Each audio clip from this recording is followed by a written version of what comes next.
Assalamu alaikum, урматтуу замандаштар.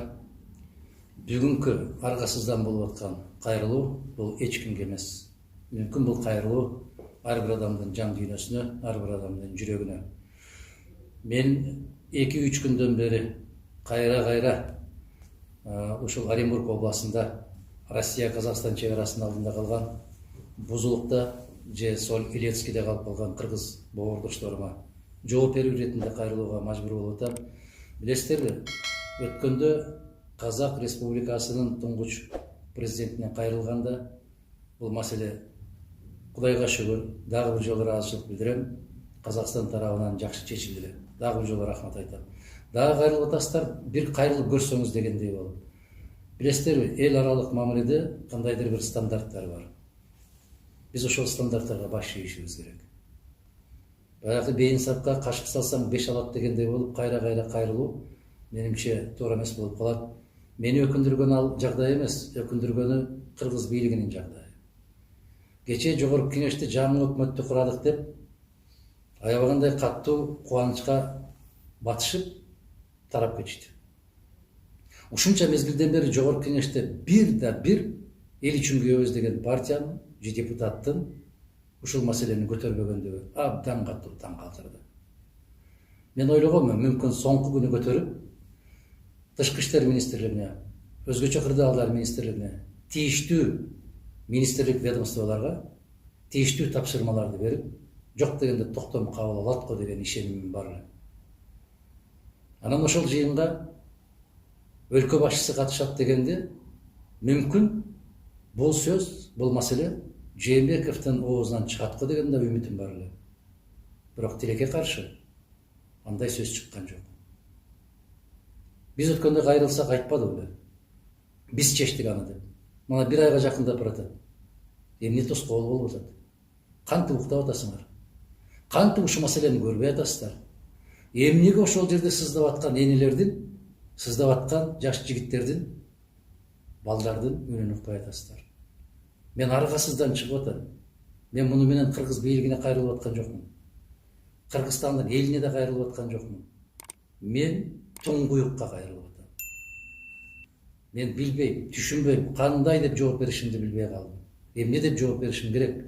Мына ошол жерде ээн талай эрмечөлдө калган менин боордошторум. Кантип жооп беришим керек?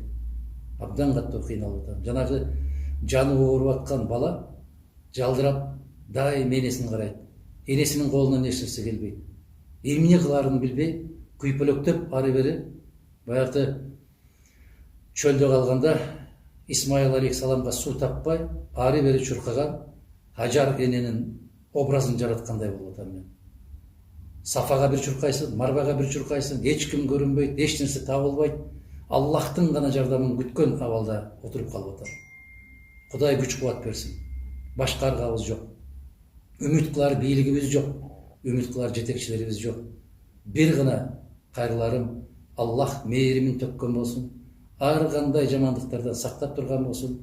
Көкүрөгүбүзгө сабырдуулук берген болсун. Күнүбүздү эч качан эч кимдин колуна калтырбасын. Өзү гана коргосун, өзү гана сактасын. Себеп мен эки ооз сөз менен кыргыз президентине, кыргыз өкмөтүнө кайрылганга да ыраа көрбөй турам. Кайран силерге айткан сөз, кайран силерге корогон убакыт, кайран гана силерге кор болгон эл. Силерге арткан үмүт, силерге жүктөлгөн жүк, бүт баары аттин гана деген сөздөн башка эч нерсеге жарабайт. Ошондуктан менин боордошторум, жараткан гана жар болсун.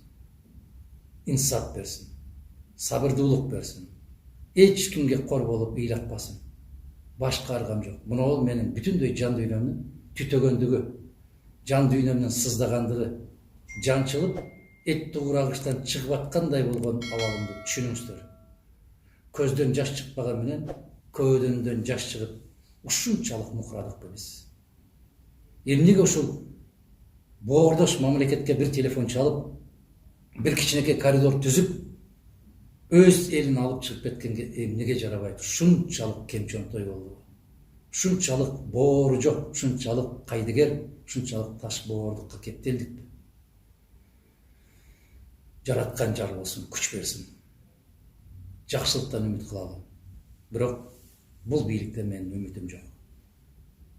Бар болуңуздар, аман болуңуздар, алты саныңыздар аман келип, эли жерге аман жеткен күндөрдү насип эткен болсун. Саламатсыздар, урматтуу мекендештер. Мен бул жанакы жогорку кеңештеги талкууга көңүл бурайын деп калдым эле. Ичим аябай момундай каным чуркап башыма чейин жетип кетти. Бул депутат Гүлшат деген айым дегенден да коркуп атам ошо катындан. Ачык эле айтайынчы, катын деп. Бул кыргыз элинин душманы болуп атпайбы?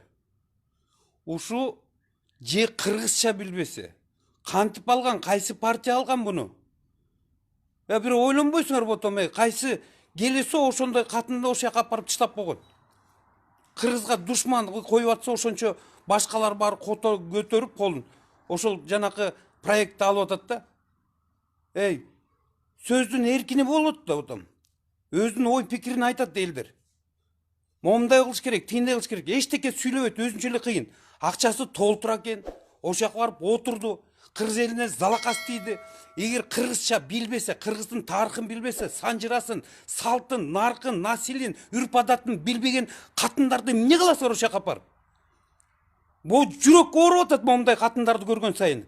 Же кыргызча сүйлөбөй эки сөздү кошпогондорду эмне үчүн алды? Кайсы партия алды ошону? Уялбай, тыйынына асылып, ошонун тыйынын алды дагы анан парт билет берип койду тияка. Ме кой, отур аны сүйлөй бер деп коюп. Кичине уялсаңар боло. Кыргыздын өзүнүн ички жан дүйнөсүнө демократия бар. Туураны туура дейт, чындыкты чын дейт. Акты караны билген кишилер да. Ушундай маңкурт катынды ошол жака апарып коюп туруп, бүт кыргыз элинин ызы чуу кылып атат. Бизде деген бар да деген, свобода слова деген бар да. Ошол аял менен жолуп айтыш керек экен, кыргызча жооп берчи. Билбесең эмне кылып жүрөсүң Кыргызстанда? Эмне кылып жүрөсүң Кыргызчаны? Ошо Гүлшат деген аял мага чыксынчы ботом. Уят эмеспи? Күйөөсү каякта? Күйөөсү үйрөттү беле бияка? Же күйөөсү башка улуттан болсо, ошол улуттун тили менен сүйлөп кетпейби башка жака? Эмне үчүн парламентке ушу кыргыз тилин, ушу Манас атабыздын түп көзөгүн, тарыхын, санжыраларды билбеген аялдар барып отуруп бизди башкарыш керек? Түпкүлү кыргызды мамлекетти түптөйбүз деп атабыз. Кыргыз эли деп жүрөбүз. Момундай маңкурттарды алып келип алып туруп, бүт баарын бузду да.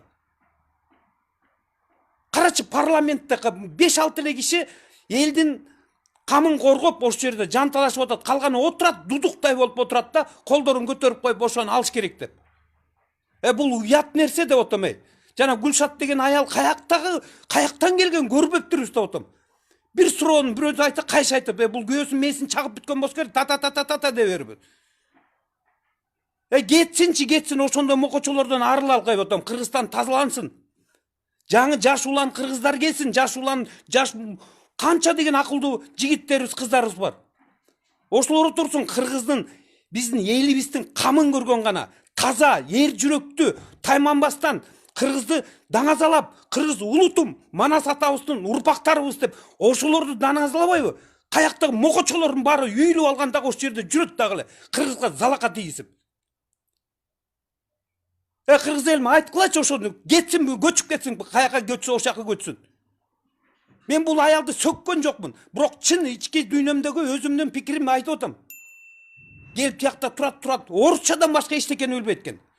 Анан мен бир карындашым ооруп калды, анан давлениеси көтөрдү деп. Бүт элдин баарынын давлениесин көтөрдүңөр силер.